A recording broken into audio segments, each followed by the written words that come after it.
அர்ச்சனை அப்படிங்கிறது செய்யக்கூடிய சரியான வழிமுறை என்ன எங்களுக்காக சொல்லுங்க. ஆமாங்கம்மா, கண்டிப்பாங்கம்மா. அதாவது அந்த புண்ணிய அர்ச்சனை அந்த 3 தலைமுறைக்கு அப்புறங்க அந்த அது எல்லாத்தையும் அந்த வீட்டை எல்லாம் சுத்தப்படுத்திட்டு அந்த இடத்துல நம்ம ஒரு அளவுகோல் எல்லாம் வச்சு அவங்க வீடு கட்டுவாங்க.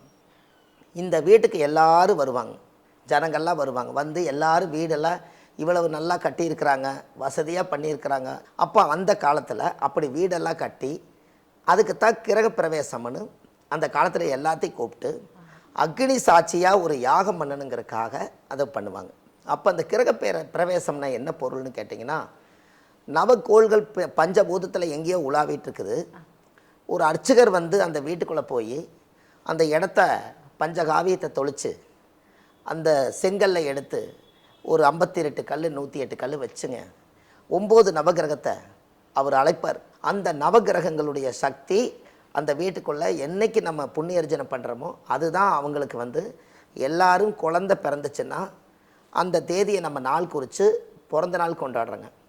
என்றைக்காவது ஒரு நாள் நம்ம வீடு கட்டின புண்ணியர்ஜனை பண்ணியிருக்கிறோம், அன்னைக்கு பண்ணின தேதியில் அத்தனை பேர்த்தையும் கூப்பிட்டு ஒரு வருஷமானால் எல்லாம் சாப்பிட்டு முடிச்சுட்டு என்றைக்காவது நம்ம வீட்டுக்கு ஒரு ஆண்டு விழா கொண்டாடி இருக்கிறோங்களா?